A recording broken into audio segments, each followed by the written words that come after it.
Winter is in her mind thinking that that little Puerto Rican girl that's 22, that still looks nice when she went to the jail, she looked very, very well. Winter looking at herself like, wait a minute, hold the hell on. I'm around here stealing from my mammy's pocketbook, and this bitch comes to the jail looking like, Fashion Nova.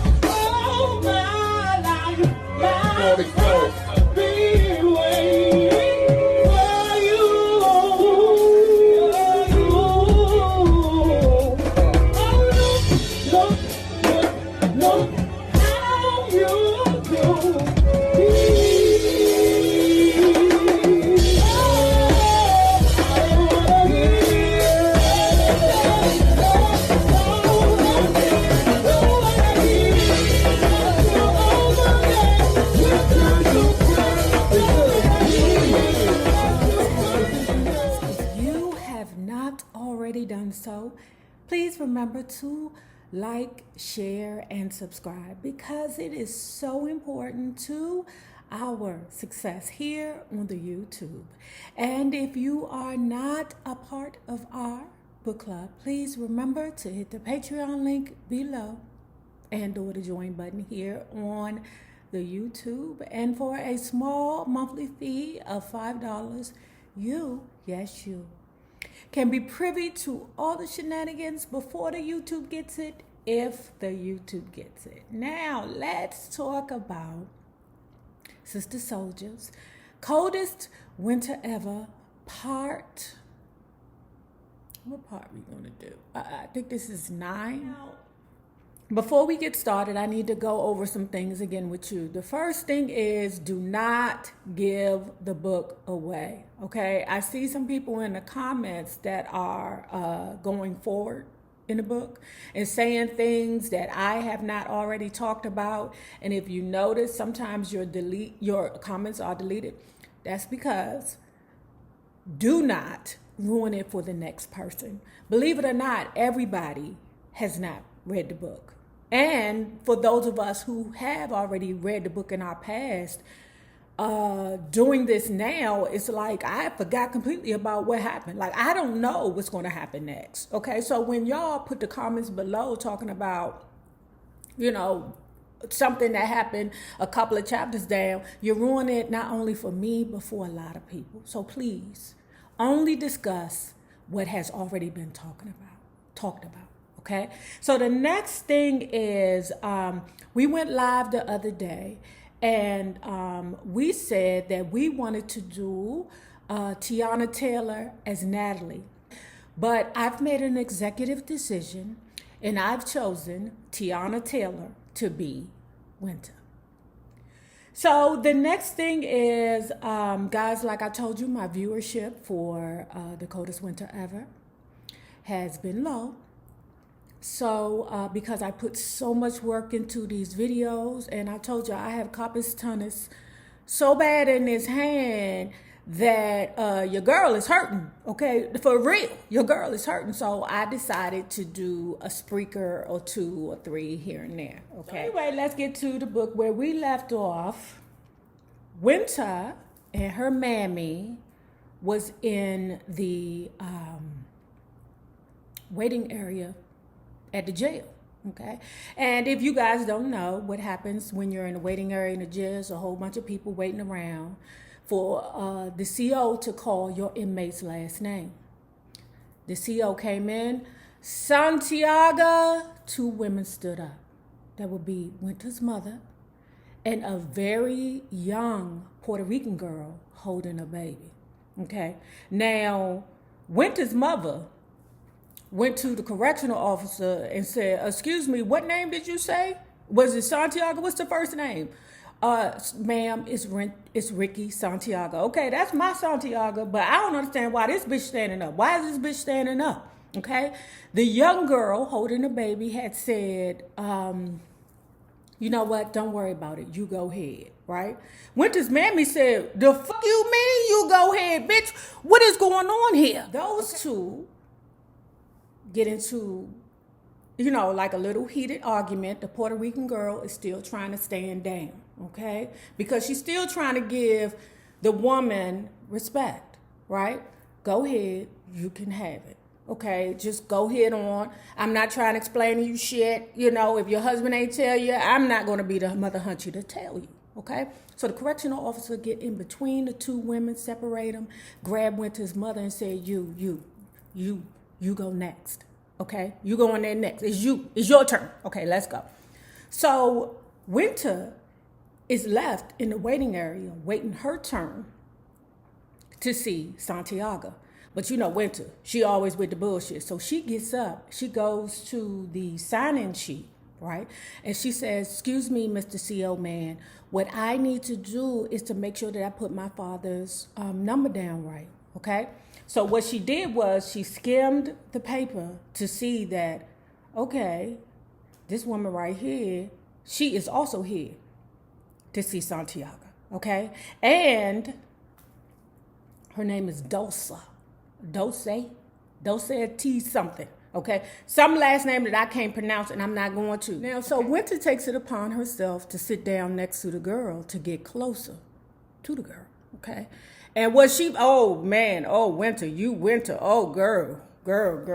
She seen the baby. She said the baby looked fly, you know? When you're young, you base things on appearance and materialism. Okay, the baby had on Jordans, you know, whatever it is that's cute for a child back then in the 80s and 90s. On top of that, the baby had a little gold bracelet on his wrist that said Ricky Santiago Jr. Oh my God! Ah! Could you imagine if her mother would have seen that? Oh. That's like a punch in the chest. You hear me? Oh my God, my daddy around here, I'm thinking he's the most monogamous man. Because remember, when Winter started this book, she had it all together. My father, my mother been together since they was 14 years old. My father don't cheat because my mother is everything to him. So Winter takes it upon herself and say, are you fucking my father? Okay? The little girl say, I don't want no trouble. Or the Puerto Rican girl say, I don't want no trouble. Now, don't forget this. Winter is 17. The young lady looks about 22. So then Winter stands up like she about to kick some ass. The Puerto Rican girl hands the baby to the woman that's with her. You know, Winter assumes that it's the grandmother, okay? The Puerto Rican girl stood tall and said, what's the problem? I told you I don't want no smoke. Winter responds, let's take it outside. The Puerto Rican girl said, answer no, bitch. Let's get busy here, okay? Luckily, the correctional officer intervenes. By this time, Winter's mother is coming out, okay? Winter's mother say to her, look, you want to go see your daddy? He in there, you want to go see him? Winter's disgusted. Okay. On the bus ride home, Winter's mother tells her, it was all it was confusing, you know, this stuff like that happens all the time. Now, Winter is not about to be the one to tell her mother, no, Santiago is lying to you. That is his baby, okay? But her mother got enough going on, right? Then after that, Winter's mother says, baby, it's time for you to come back to Brooklyn, okay? You can stay with your Aunt B, right? Now, she's confused because she's like, wait a minute, Ma. I thought I was supposed to stay out of Brooklyn, but she's just letting it go. Her mother heads to Brooklyn. Winter heads her way. So it's the next morning, okay? And Winter is meeting her mother at Penn Station so that they can travel together to visit Porsche in a group home in Queens, okay? And on the way, Winter picked up a little stuffed animal for Porsche. Porsche loves stuffed animals. I don't understand how this little girl still wants childish thing, but her mouth is that of a grown-ass woman that's paying bills. Okay. Porsche. Now, I don't know if we'll read any more books. You know, some of y'all are like, Nay, read Fly Girl. I told y'all, these fictional books do not pay my bills. Okay. So, I don't know. You know, let's see how the future works out for us later in regards to the book club. But she's there holding her stuffed animal, okay? And her mother walks up and said, oh, you got that for Porsche? I hope she likes it. Winter's not paying attention to her mother. Then when she looks up to see her mother is completely bald, okay? Her eyeballs popped open, and the first thing that Winter is thinking in her mind is how she's going to cover up that scar on her face, okay? I applaud the mother, even though I think she's schizophrenic now, but I applaud the mother because if you can wear your scars proudly as a woman, then I applaud that. You know what I'm saying? As women, we can be so vain because unfortunately, our worth in the universe is equated with our beauty, which is disgusting. It should be equated with our mind, you know, but when you haven't matured yet fully, you know, and you're not secure with your positioning in the universe, that's how you feel. Winter turns around and say, "Mom, what the hell is going on?" Winter's mammy say, "Girl, me and your aunt got into it. You know, one day I had on a blonde wig. Then Aunt Lori came to me and was like, I need you to take the wig off because, you know, I'm trying to go out somewhere." Winter's mammy pulled it off and say, "Here, you and your daggone wig. Okay, lady?" Now, Winter's mother said, "I'll show her.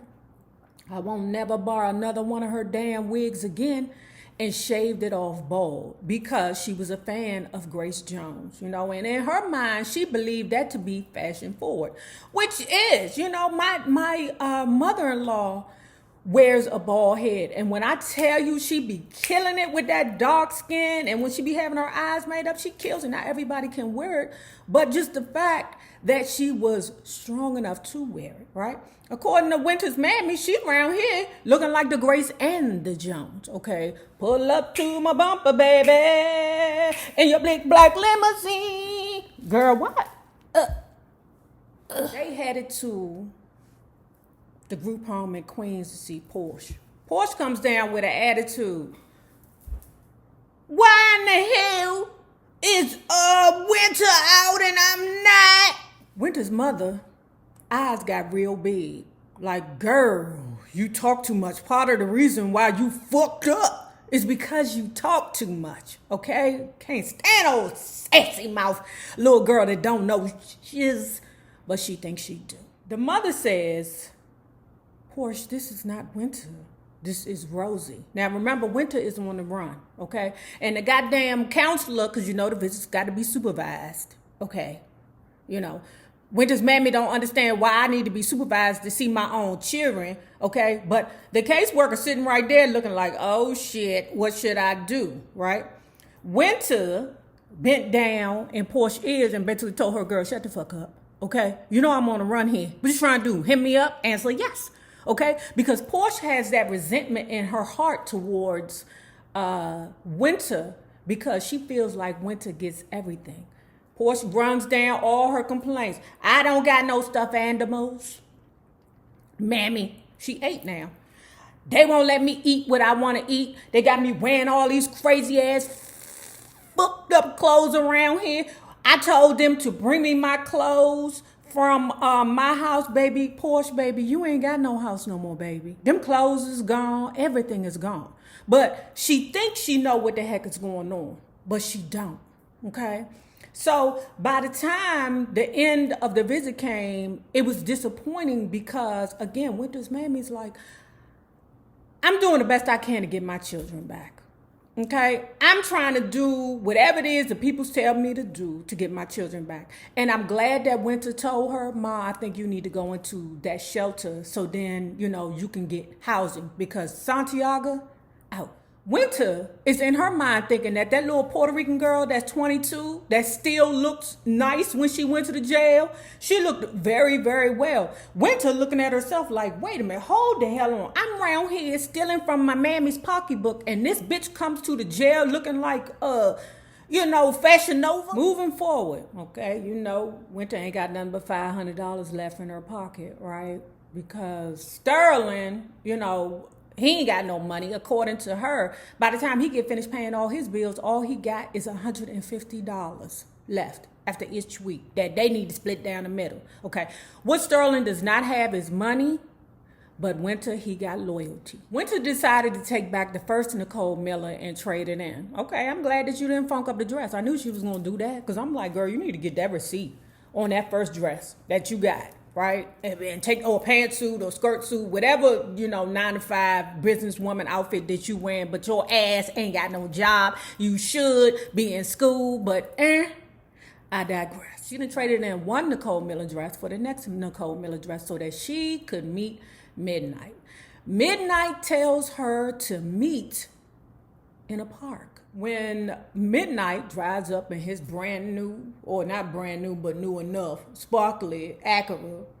Was it the Acura Legend? Oh my God, I forgot about them Acura Legends with the BBs on it. Oh my goodness. Hey. Winter hops in a car. Okay, what's up, Midnight? Hey, what's up? Let's go and have a talk over there on that park bench right there, okay? She cool with it. She gets out, walk to the park bench.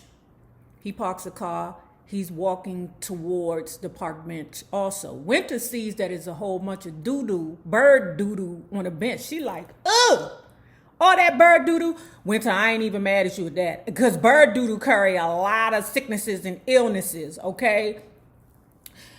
Fuck around and, you get that gotcha. You hear me? Over there with them neck. You don't know why you coughing and throwing up blood and doodling all kinds of stuff out of. No. I don't fuck with bird doo-doo at all. They be like, oh, it's good luck, night.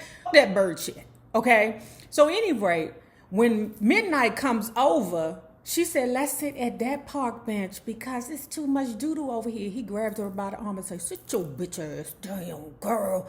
Fuck that bird shit. We got bigger problems. And they do.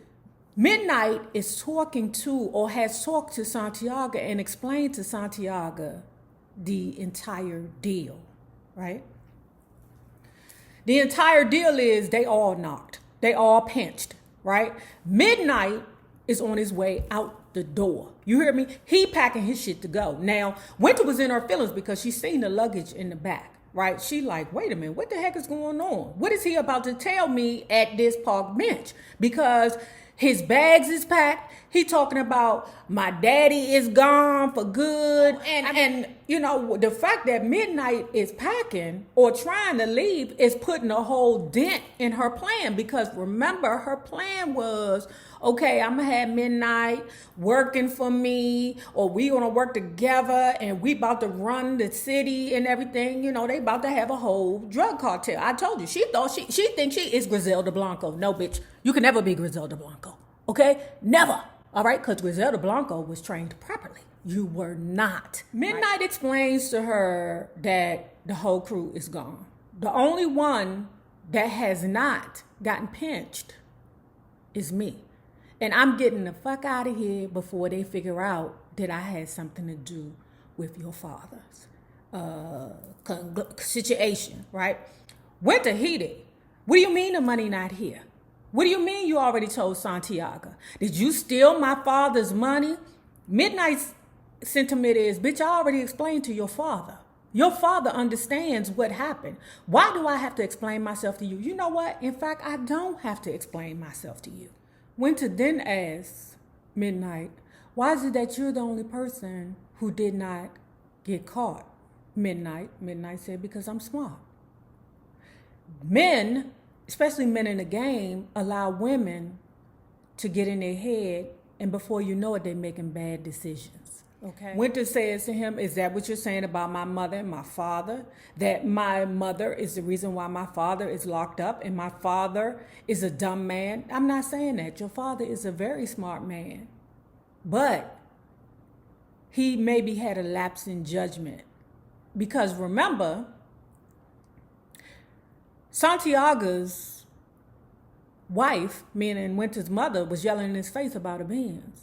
Okay? Give me my Benz, all right? And Santiaga does not believe in mixing his family with business. Now, I don't know what happened. I don't know if, a pickup went wrong. I don't know. Last time I checked, I thought they was going to the dealer. I don't know how the hell this whole shindig got down where she ended up with that bullet in her face. I don't know, right? And then turned around and then lose everything. You hear me? When the feds came in, girl, she goes to Midnight, what about me? What am I supposed to do? Now, she was hoping that Midnight would be like, come with me. Answer no. Midnight told her, your father said, go back to Brooklyn and live with your Aunt B. She's shocked and all. She's sitting there with her mouth open like, I'm fucked up. Everything is fucked up. Yeah, everything is fucked up. Now, if you have not already done so, please remember to like, share to Facebook, and subscribe because it is so important to our success here on the YouTube. Now, remember this. The same people that you meet on the way up will always be the same people that you meet on the way down. My naysayers, my patron loves you, babies. Y'all better have a good one. Be safe. Peace.